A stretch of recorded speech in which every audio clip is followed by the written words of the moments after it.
Hello students. So बेटा we were discussing these ionic compounds. इसमें मैंने आपको बहुत एग्जांपल्स करवा दिए हैं, ठीक है। बाकी today I will be discussing some questions with you that based on this particular topic which type of questions will be asked from you in the exams and then also in the starting we will be discussing about the properties of electrovalent compounds. Electrovalent means these ionic compounds only, okay. So we will start from the properties of these ionic compounds and then we will be discussing the questions. So let's start it. So I'll be talking about the properties of ionic compounds. Ionic and electrovalent means the same, okay, don't get confused in this part. Fine. So this side we will be writing the property, and here what behavior is being shown by that electrovalent compound. Electrovalent compound किस तरीके का behaviour show करते हैं उस particular property में, ये हम discuss करेंगे. So the first property I will be discussing is the structure of charged ions. ठीक है. सो फर्स्ट हम किसके बारे में डिस्कस करेंगे कि आयनिक कंपाउंड्स में जो चार्ज्ड आयंस होते हैं, मतलब वो किस तरीके का स्ट्रक्चर उसमें, ठीक है. सो चार्ज्ड आयन किस टाइप के होते हैं इलेक्ट्रोवेलेंट कंपाउंड्स में. सी आप पीछे देख चुके हैं, जैसे कि MgCl2 था, मैग्नीशियम क्लोराइड. तो इनके जो चार्ज्ड आयन्स थे, इसमें से मैग्नीशियम किस तरीके का आयन था अपना बेटा, पॉजिटिव आयन था. और क्लोरीन ने किस तरीके का आयन बनाया था आपका, negative ion. Means they were forming the oppositely charged ion. One was the positive ion and the other one was the negative ion. एक कैटायन है तो दूसरा एनायन है. समझ में आ गया. सो दे ionic compounds, or we can say the electrovalent compounds, they consist of oppositely charged ions. So here you can write they consist of oppositely charged ions. ठीक है. Then the second one, their physical state. Physical state means form इनकी कैसी है, hardness के बारे में basically हम लोग यहाँ पे बात करेंगे. ठीक है. So these ionic solids they are very hard. ठीक है. क्योंकि देखो आयंस हैं इनके पास में पॉजिटिव और नेगेटिव, और जैसे मैंने बताया था कि इन आयंस के बीच में किस तरीके का अट्रैक्शन होता है बेटा, electrostatic attraction. I told you ना कि इलेक्ट्रोस्टेटिक अट्रैक्शन यहाँ पे होता है. ठीक है. और इस इलेक्ट्रोस्टेटिक अट्रैक्शन की वजह से दोनों ही आयंस के बीच में जो बॉन्ड बन रहा है, आयनिक बॉन्ड बन रहा है, वो बहुत ही स्ट्रॉन्ग बॉन्ड बनता है और इसी वजह से दे आर हार्ड. ठीक है. So here you can write कि जो इंटर आयनिक अट्रैक्शन है इनके बीच में, inter ionic attraction is high, काफ़ी हाई होती है. और इसी की वजह से कैसे होंगे बेटा, ये हार्ड होते हैं. साथ में वेरी इंपॉर्टेंट प्रॉपर्टी, हार्ड है बट कैसे है ये, फिर ब्रिटल. ब्रिटल का मतलब क्या होता है बेटा कि if they are being hammered, hammer करें अगर हम इनको, then they break down into pieces, बिल्कुल ऐसे टुकड़े में टूट जाते हैं. ठीक है. You seen that crystal of salt, आप कॉमन सॉल्ट हम NaCl यूज़ कर रहे हैं, इसका एक बड़ा सा क्रिस्टल आप देखिए तो वो एक आयनिक सॉलिड है आपका. ठीक है. तो उसको जब हैमर कर रहे हैं तो it will break down into pieces. तो ये कैसे हार्ड है, ब्रिटल है, और साथ में these are crystalline solids, crystals होते हैं. ठीक है. ये चीज़ है बेटा इसमें. देन थर्ड प्रॉपर्टी जो मैं डिस्कस करूँगी यहाँ पे वो है melting and boiling points. Fine. I'll be discussing about the melting and boiling points. चलिए. See, as already I told you that between the ions the interionic attraction is high. Interionic attraction कैसी होती है बेटा, इनमें बहुत ही high होती है और इसी की वजह से जो अट्रैक्शंस हैं इन पार्टिकल्स के बीच में वो स्ट्रॉन्ग थी. ठीक है. अब पार्टिकल्स के बीच में अट्रैक्शन अगर हाई है, स्ट्रॉन्ग बॉन्ड बन रहा है, सो हाई टेम्परेचर, अब इन अगर मेल्ट करना पड़ेगा हमें, देखो समझने की कोशिश करिए। जैसे सपोज ये NaCl स्टार्टिंग में अपन ने बनाया था, दोनों के बीच में स्ट्रॉन्ग बॉन्ड है, तो अगर हमें इसे मेल्ट करना है तो means we have to break down that bond present between these ions, ठीक है। तो उसको ब्रेक डाउन करने के लिए हाई टेम्परेचर इज रिक्वायर्ड, ठीक है। इसका मतलब क्या हुआ कि इनके मेल्टिंग और बॉइलिंग पॉइंट हाई होंगे, ठीक है। सो आप इसमें क्या लिख देंगे, यहाँ पे इस पॉइंट में क्या लिखेंगे बेटा, ड्यू टू स्ट्रॉन्ग अट्रैक्शंस। ये बात ध्यान रखना कि आयनिक अट्रैक्शंस इनमें कैसी होती है, आयनिक कंपाउंड्स में बहुत ही स्ट्रॉन्ग अट्रैक्शंस होती है। तो due to strong attractions between the particles,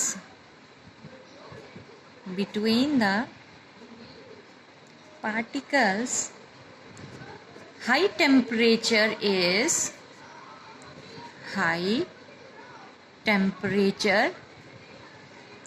is required to melt them or to boil them। समझ आ गया, ठीक है। सो this is it. Now next property will discuss. So the next fourth property that is solubility. Solubility के बारे में यहाँ discuss करते हैं, ठीक है। अब देखिए बेटा, सॉल्युबिलिटी की अगर हम बात करें तो आप देख चुके हैं आयनिक कंपाउंड्स कैसे हैं। आयनिक कंपाउंड्स हैं नेचर में पोलर। पोलर का मतलब इनमें पॉजिटिव और नेगेटिव आयंस दोनों ही प्रेजेंट है। फाइन, एक कैटायन प्रेजेंट होता है और एनायंस प्रेजेंट होते हैं, ठीक है। तो इसी की वजह से इनका नेचर कैसा हुआ, they are polar in nature. अब एक देखो बेटा, एक कंसेप्ट होता है अपना, ठीक है। कंसेप्ट क्या है अपना कि लाइक डिसॉल्व्स लाइक, ठीक है। लाइक डिसॉल्व्स लाइक मतलब जो जैसा है वो वैसे में ही डिसॉल्व होता है। देखो बेटा, जैसे आप हो, आपको वैसे ही आपको फ्रेंड्स अच्छे लगते हैं, बाकी लोग नहीं अच्छे लगेंगे। जैसा आपका भी नेचर है, आपका बिहेवियर है, उसी कंपनी में आप जाना पसंद करते हो। सेम वेज यहाँ पे है। तो लाइक डिसॉल्व्स लाइक, जैसा एक कंपाउंड है वो वैसे में ही डिसॉल्व होगा। तो ये आयनिक कंपाउंड्स कैसे हैं, पोलर है ना। तो they will be dissolving in polar, they will dissolve in polar solvents. Polar solvents मतलब ऐसे सॉल्वेंट्स में जिसमें भी आयंस प्रेजेंट हो, पॉजिटिव और नेगेटिव आयंस इस तरीके से प्रेजेंट हो, उन्हीं में डिसॉल्व होंगे, जैसे कि वाटर, ठीक है। यानी ये वाटर में सॉल्युबल होते हैं, they are soluble in water. Water में सॉल्युबल है ये, तो सॉल्युबल वाटर में क्यों है, क्योंकि देखो वाटर क्या होता है, H2O, इसमें आयंस है ना अपने H प्लस और OH माइनस। और मान लीजिए आपका आयोनिक कंपाउंड है सोडियम क्लोराइड, इसमें आयंस क्या है Na plus and Cl minus. तो ये भी आयनिक हो गया और ये भी आयनिक हो गया। तो आयनिक में ही डिसॉल्व होगा, पोलर में ही डिसॉल्व होगा। लाइक डिसॉल्व्स लाइक, यहाँ से आपको ये फैक्टर समझ में आ जाना चाहिए। फाइन स्टूडेंट्स, चलिए तो सॉल्युबिलिटी क्लियर हो गई आपको, ठीक है। तो ये पोलर सॉल्वेंट में यानी जो आयनिक कंपाउंड्स होते हैं, they are soluble in the polar compounds but they are insoluble in organic solvents. Organic solvents में क्या हो गए, ये इनसॉल्युबल हो गए।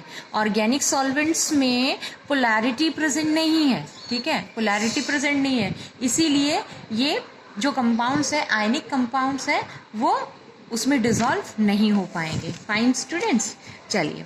So now the next property will be talking about is the passage of electricity. Passage of electricity, okay. चलिए देखो बेटा, पैसेज ऑफ इलेक्ट्रिसिटी मीन्स, इसका मतलब पॉइंट, प्रॉपर्टी का मतलब क्या है। Now we will see here that कि क्या इलेक्ट्रिसिटी इनके थ्रू पास कर सकती है या नहीं, ठीक है।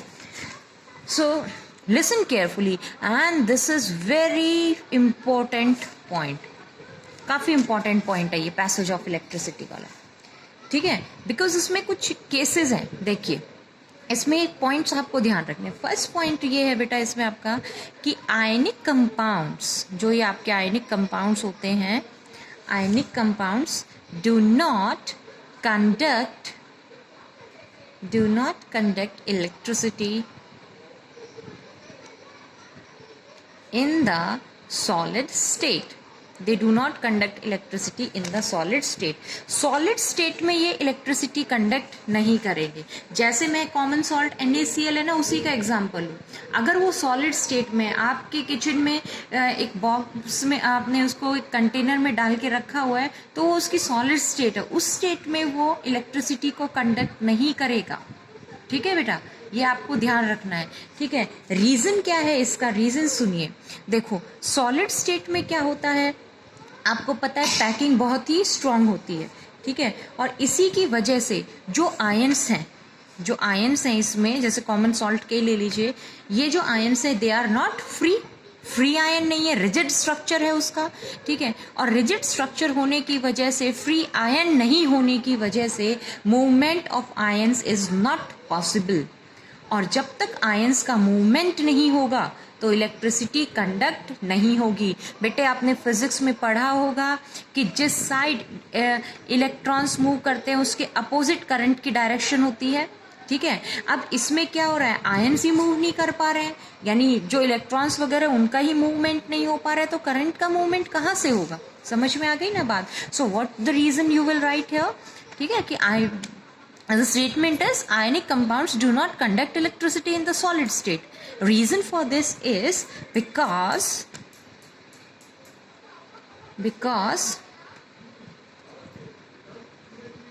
movement of ions in the solid state is not possible. Ions का मूवमेंट इनमें नहीं हो पाएगा due to the rigid structure कैसा होता है बेटा, रिजिड होता है। रिजिड मीन्स फिक्स होती है, शेप फिक्स होती है इसकी। ठीक है, तो आयंस मूव नहीं कर पाएंगे, आयंस मूव नहीं करेंगे, फ्री नहीं है, मूवमेंट नहीं होगा, तो इलेक्ट्रिसिटी का कंडक्शन नहीं होगा। क्योंकि इलेक्ट्रिसिटी के कंडक्शन के लिए हमें क्या चाहिए बेटे, फ्री आयंस चाहिए जिनमें मूवमेंट पॉसिबल हो। Very important. ठीक है, तो आयनिक स्टेट आपने क्या समझा कि अगर वो सॉलिड स्टेट में है तो ये इलेक्ट्रिसिटी को कंडक्ट नहीं करेंगे। अब सेकंड इसकी कंडीशन देखिए क्या है। Second point here is they conduct electricity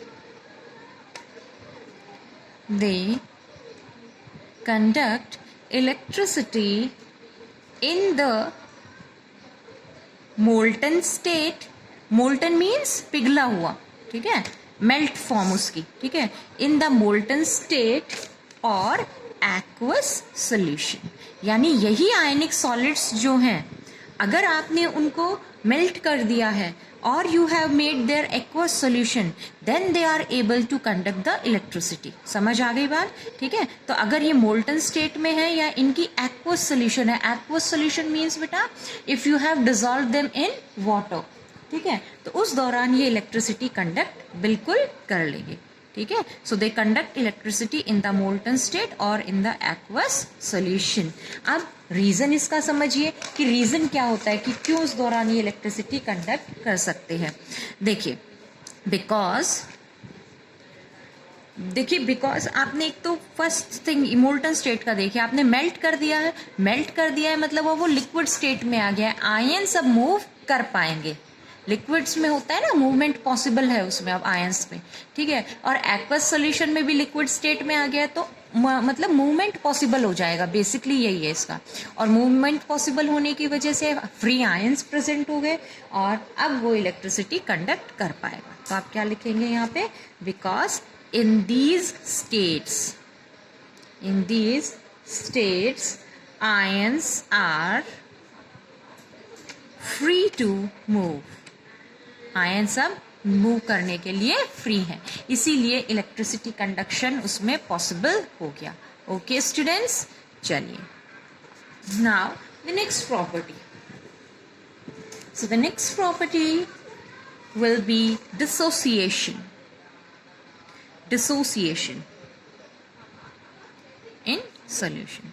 अब देखो ये रखे रखे तो अपने आप डिसोसिएट नहीं होते हैं, ठीक है, सोडियम ये अपने सॉल्यूशन में ही डिसोसिएट होंगे, ठीक है बेटा। अब सॉल्यूशन में ये डिसोसिएट किस तरीके से होंगे वो आपको बताना है। तो जैसे मान लीजिए सोडियम क्लोराइड है, इफ़ यू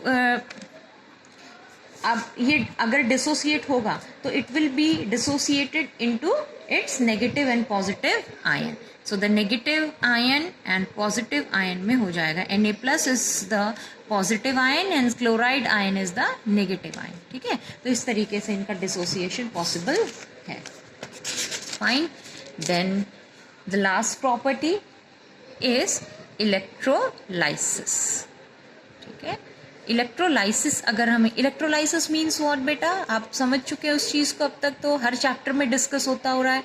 इलेक्ट्रोलाइसिस का मतलब क्या होता है कि इन आयनिक कंपाउंड का सोल्यूशन अगर बनाया जाए, ठीक है, और मोल्टन फॉर्म ली जाए या फिर तो, और जब इसके थ्रू जब हम इलेक्ट्रिसिटी पास करेंगे तो व्हाट हैपन्स, ठीक है। इलेक्ट्रोलाइसिस का मतलब क्या होता है, इलेक्ट्रिसिटी के through break down. Lysis means break down, ठीक है, यानी इलेक्ट्रिसिटी पास करने की वजह से ब्रेक डाउन करवाना है, ठीक है। चलो, तो इलेक्ट्रोलाइसिस में क्या होता है, आप क्या बताएंगे कि ionic compounds they undergo electrolysis, undergo electrolysis कर सकते हैं, ठीक है। अब आपने देखा कि जब ये ब्रेक डाउन होता है, इनका डिसोसिएशन होता है, तो they form their cation and anion, अपना कैटायन बनाते हैं और अपना एनायन, यानी पॉजिटिव आयन बनता है और नेगेटिव आयन बनता है।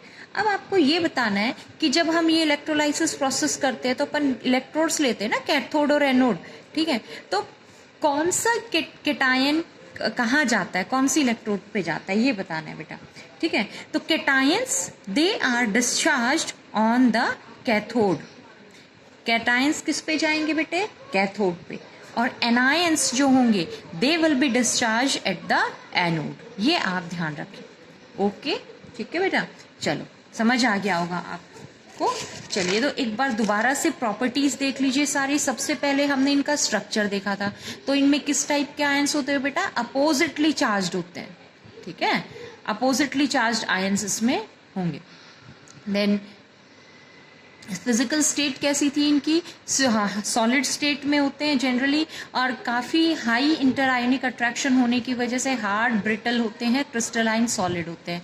मेल्टिंग बॉइलिंग पॉइंट्स इनके हाई होंगे। रीज़न क्या है उसका, because of the strong attractions, particles के बीच में कैसी अट्रैक्शन है, स्ट्रॉन्ग, जो आयनिक बॉन्ड होता है बहुत ही स्ट्रॉन्ग बॉन्ड है, तो इसीलिए उसको अगर ब्रेक करना है हमें उस बॉन्ड को, तो क्योंकि मेल्ट और बॉयल के दौरान तो हम उस बॉन्ड को ही तो ब्रेक कर रहे हैं, ठीक है। So the temperature required is also high, यानी मेल्टिंग बॉइलिंग पॉइंट्स भी इनके हाई होंगे। Then solubility we did, solubility में मैंने आपको बताया था कि लाइक डिजॉल्व लाइक, मतलब अपने आयनिक कंपाउंड्स कैसे होते हैं नेचर में, पोलर होते हैं, तो पोलर पोलर में ही डिजॉल्व करेगा, ठीक है। तो ये जो पोलर है तो पोलर सॉल्वेंट्स में ही, सो इस हिसाब से they will be soluble in water, ठीक है। इलेक्ट्रिसिटी वाला सबसे इंपॉर्टेंट पॉइंट है इसका, तो सॉलिड स्टेट में तो ये इलेक्ट्रिसिटी को कंडक्ट नहीं करते हैं, बिकॉज सॉलिड स्टेट में रिजिड स्ट्रक्चर होता है और उसकी वजह से आयंस इनके पास फ्री नहीं होते हैं। फ्री आयन होना हमारे लिए ज़रूरी है इलेक्ट्रिसिटी कंडक्शन के लिए, ठीक है। But in molten state and aqueous solutions इनके पास क्या है, फ्री आयंस हैं, तो उस दौरान ये इलेक्ट्रिसिटी को कंडक्ट कर पाएंगे। आयंस में डिसोसिएट कैसे होते हैं ये, पॉजिटिव और नेगेटिव आयन में। Then the last point was electrolysis. Electrolysis में they give their respective cation and anion, तो कैटायन कहाँ जाता है, कैथोड पे, और एनायन एनोड पे, okay. Now I will be discussing one question with you, एक क्वेश्चन या डिस्कस करती हूँ और एक मैं आपको फिर दूंगी सॉल्व करने के लिए, ठीक है बेटा। सो देखिए किस टाइप से क्वेश्चंस बनते हैं इन पे।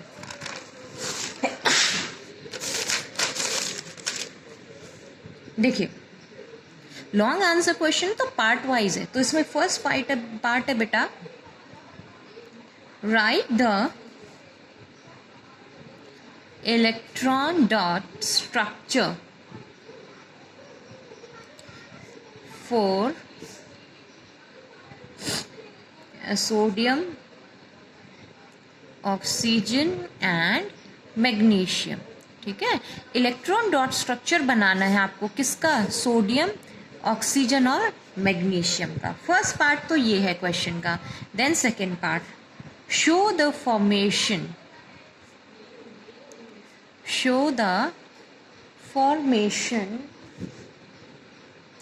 of Na2O and MgO by transfer of electron. Okay, and the third part is, what are the ions present in these, मतलब इन दोनों की बात हो रही है, Na2O and MgO। ठीक है, इन दीज कंपाउंड्स। चलिए वन बाय वन सॉल्व करते हैं तीनों पार्ट्स को। ओके स्टूडेंट्स, चलो बेटा, तो फर्स्ट पार्ट अपना क्या था, इलेक्ट्रॉन डॉट स्ट्रक्चर लिखना है आपको किसका, सोडियम, ऑक्सीजन एंड मैग्नीशियम का। ठीक है, चलो तो राइट करते हैं अपन, sodium, oxygen and magnesium. You have to write their electron dot structure. So these are the metals. Symbols पता होने चाहिए आपको इनके। So the symbol for sodium is Na. Symbol for oxygen is O. Magnesium का symbol क्या है बेटा, Mg।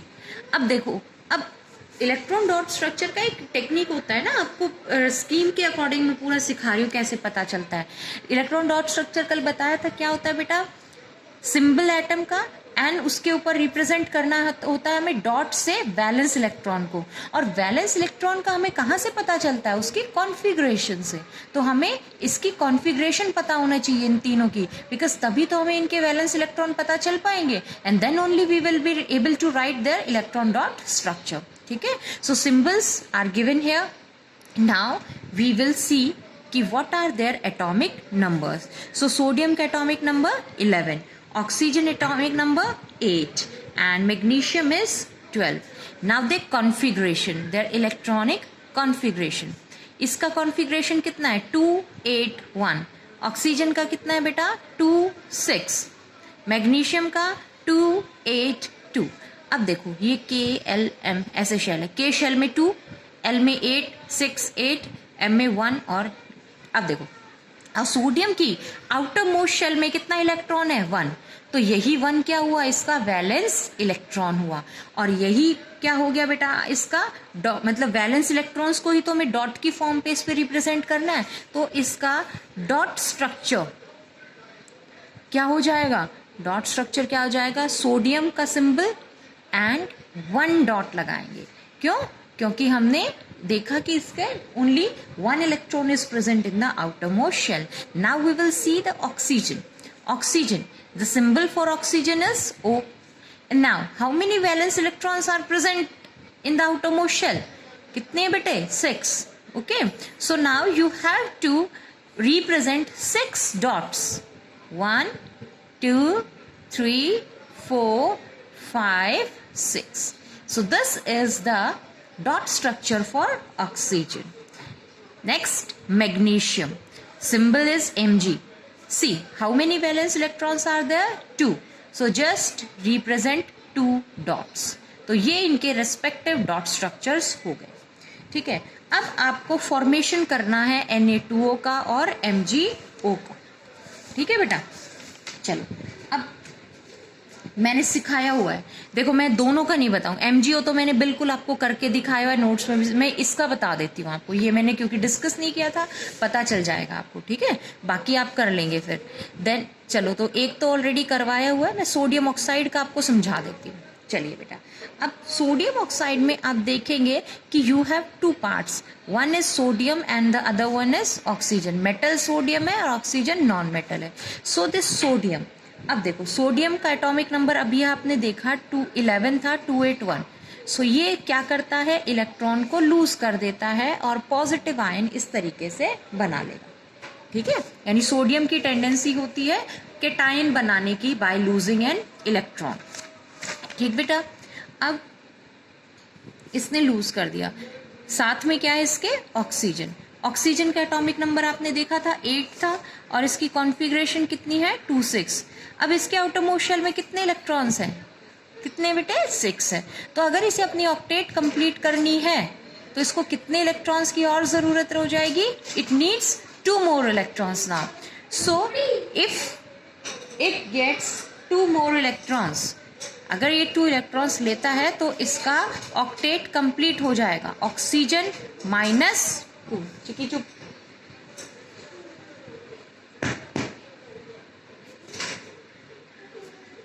ठीक है बेटा। तो इसने क्या किया है, 2 इलेक्ट्रॉन्स इसने गेन कर लिए हैं और इस तरीके से ऑक्साइड आयन बन गया है। ठीक है बेटा, समझ में आ गया। अब देखो ऐसे हो गए। अब देखो मैंने कल आपको एक ट्रिक और समझाई थी, क्या कि इन आयनिक इक्वेशंस में the number of electron should be equal. So here we have 2 electrons but in the above equation only 1 electron is there. कोई बात नहीं, you multiply the whole equation by 2। पूरी इक्वेशन को 2 से मल्टीप्लाई कर दो तो आपके पास क्या हो जाएगा, 2Na प्लस एंड 2 इलेक्ट्रॉन। तो अब ये और ये दोनों कंबाइन करेंगे, ठीक है। तो अपने पास आयंस क्या हो गए, अब 2 सोडियम आयंस हो गए एंड 1 ऑक्साइड आयन हो गया और इनके बीच कॉम्बिनेशन होगा, ठीक है। और इस हिसाब से आपका फॉर्मूला क्या बन जाएगा, Na2O। ठीक है बेटा।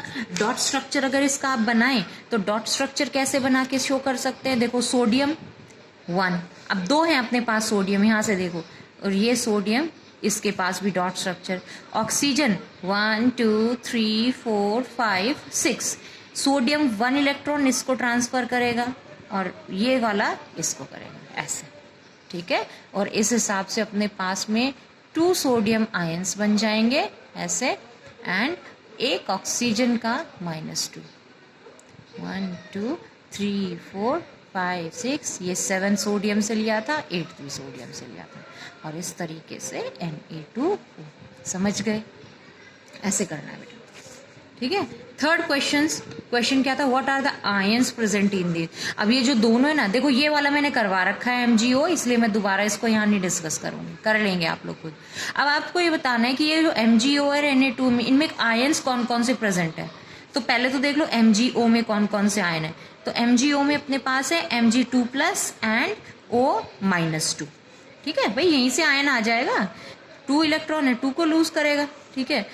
और Na2O में कौन से आयन्स अपने पास में बेटा, Na+ एंड O-2, देखा आपने ऊपर, Na+ आयन है एंड O-2 आयन, समझ गए। So this is how you have to solve these questions, ऐसे करना है बेटा, ठीक है। सो I hope you got a very good understanding of this topic. If still there is any problem, then you can ask from me. अभी भी कुछ problem आपको रहती है तो आप मेरे से पूछे, ठीक है। ओके बेटा, थैंक यू।